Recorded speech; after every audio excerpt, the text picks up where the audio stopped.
వి gold trusted gold buyers తాకట్టులో ఉన్న బంగారాన్ని విడిపించి ఈ రోజు ఉన్న మార్కెట్ ధరకే కొనబడును. మరిన్ని వివరాలకు సంప్రదించండి 7710772020. కమలాపురం వేదికగా రెండవ రోజు మహానాడు సంబరాలు అత్యంత వైభవంగా సాగుతున్నాయి. ఇప్పటికే పార్టీ శ్రేణులు కావచ్చు, అదేవిధంగా కార్యకర్తలకు కూడా దిశ నిర్దేశించడం. ఈ నేపథ్యంలో 6 ప్రధానమైనటువంటి సిద్ధాంతాలను కూడా ఈరోజు చర్చించిన పరిస్థితి. ఈ నేపథ్యంలో మనతో పాటు మాజీ మంత్రి పల్లె రఘునాథ్ రెడ్డి గారు ఉన్నారు. ఆయన అడిగి తెలుసుకునే ప్రయత్నం చెప్పండి.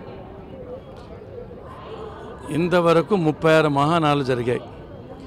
ఏ మహానాడుకు లేని ప్రత్యేకత కడపలో జరుగుతున్న ఈ మహానాడుకు ఉంది. కారణం ఏమంటే గత సంవత్సరమే జగన్మోహన్ రెడ్డి ప్రభుత్వం మీద వ్యతిరేకతతో ఎన్డీఏ మీద అభిమానంతో విశ్వాసంతో భారీ మెజార్టీతో గెలిపించారు. కాబట్టి మొట్టమొదటిసారిగా జరుగుతున్న ఈ మహానాడు నభూతో నభవిష్యత్తుగా చరిత్ర ఎన్నడూ లేని విధంగా కడపలో బ్రహ్మాండంగా జరుగుతూ ఉంది. దీంట్లో అతి ముఖ్యమైన విషయాలంటే లోకేష్ బాబు గారు ప్రతిపాదించిన 6 శాసనాలు ఇవన్నీ అమల్లోకి వస్తే ప్రజల కార్యకర్తలు కానీ పార్టీ కానీ చిరకాలం ఉంటుంది. ప్రజలందరూ కోరిక ఒకటే, లోకేష్ బాబు గారికి వర్కింగ్ ప్రెసిడెంట్ ఇస్తే పార్టీ 10 కాలాల పాటు పటిష్టంగా ఉంటుంది, 30 ఏళ్ళ కాలాలు అధికారంలో ఉంటుందనే ఉద్దేశం చేత ఈ కార్యక్రమాల్లో ప్రతి ఒక్కరూ కోరుకుంటున్నారు. ఒకవైపు ముఖ్యమంత్రి గారు పరిపాలనలో ఉంటారు, ఈయన పార్టీ కానీ పటిష్టం చేస్తే ఇద్దరూ ఏకమైతే తప్పకుండా పార్టీ బాగా ఉంటుందని ఆలోచన చేత ఈ 6 శాసనాల్లో కూడా పార్టీ కార్యకర్త అధినేత, స్త్రీశక్తి, టెక్నాలజీ ఇటువంటివన్నీ ప్రవేశపెట్టారు. రైతుకు భరోసా ఈ కార్యక్రమాన్ని తప్పకుండా అమలు చేయాలి. ప్రజలు మా మీద ఉండే నమ్మకాన్ని విశ్వాసాన్ని నిలబెట్టుకోవాలి.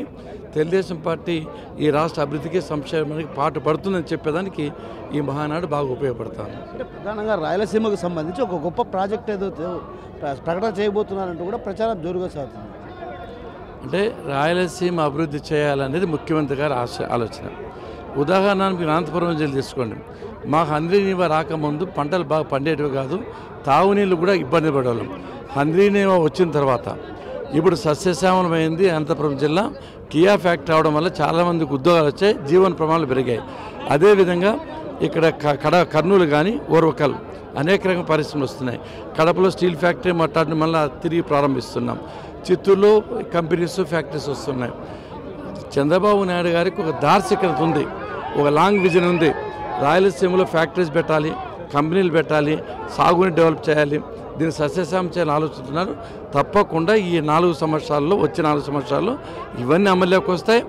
రాయలసీమ కూడా వెనకబడిన ప్రాంతం కాకుండా బాగా అభివృద్ధి పథంలో పయనిస్తుంది.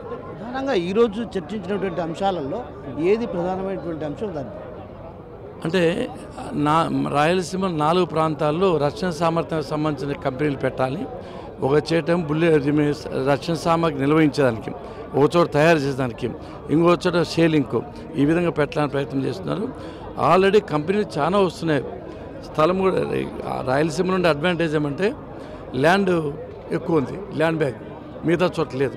కాబట్టి ఇవన్నీ ఉపయోగించుకొని మంచి ఫ్యాక్టరీస్ కంపెనీస్ వస్తే రాయలసీమ తప్పకుండా సస్యశ్యామలం అవుతుంది. లోకేష్కు మీరు వర్కింగ్ ప్రెసిడెంట్ అంటున్నారు, కీలక బాధ్యతలు ఇస్తే కదా ఆయన సమర్థవంతంగా ఎదుర్కోవాలి. తప్పకోకుండా మీకు తెలియదు ఏముంది, యువగలం పాత తర్వాత లోకేష్ బాబు యొక్క సామర్థ్యం ప్రజలకు చాటి చెప్పాడు, తన పరిణితి చెందాడు. అన్ని విధాలుగా కార్యకర్తలు అండగా నిలుస్తున్న ధైర్యం ప్రజలకు కలిగింది. ముఖ్యమంత్రిగా చంద్రబాబు నాయుడు గారు చేయాల్సిన పనులు చాలా ఉన్నాయి. కాబట్టి పార్టీని పటిష్టం చేయాలంటే ఈయనకు అదనంగా బాధ్యత అప్పగిస్తే ఒకవైపున పార్టీ పటిష్టంగా ఉంటే ఒక పక్క పరిపాలన సాగుతుంది. 10 ఏళ్ల పాటు 10 కాలాల పాటు తెలుగుదేశం పార్టీ అధికారంలో ఉంటుంది. భవిష్యత్తులో లోకేష్ రాజకీయాలు చూడబోతున్నామంటారా? స్పష్టంగా డెఫినెట్గా లోకేష్ బాబు గారు పార్టీని నడిపిస్తారు. పార్టీ కార్యకర్త హృదయాల్లో చిరస్థాయిగా నిలిచిపోతాడు. ఆయనకు ఆ శక్తి ఉంది, సామర్థ్యం ఉంది. ఒక ముఖ్యమంత్రి మనవడుగా, ఒక ముఖ్యమంత్రి కొడుకుగా వాళ్ళ పేరు తప్పకుండా నిలబెడతాడు. సో మొత్తం మీద ఏదైతే లోకేష్కు పార్టీని బలోపేతం దిశగా చేసి అడుగులు వేసే దిశగా కూడా ఉందన్నటువంటి విషయాన్ని చెప్తున్నారు. అయితే మరోవైపు ఏదైతే ఇప్పటికే సీఎం చంద్రబాబు కూడా అటు రాష్ట్ర పరిపాలన తీసుకుంటున్నారు, మరోవైపు లోకేష్ కూడా పార్టీని బలోపేతం దిశగా అడుగులు వేస్తే పార్టీ మరింత బలపడే అవకాశాలు ఉన్నాయన్నటువంటి భావన మనతో పడినటువంటి మాజీ మంత్రి పల్లె రఘునాథ్ రెడ్డి గారు చెప్తున్నారు. Over to studio. India Pakistan ఉద్రిక్తతలపై లేటెస్ట్ అప్డేట్స్ కోసం డౌన్లోడ్ చేసుకోండి RTV లైవ్ యాప్.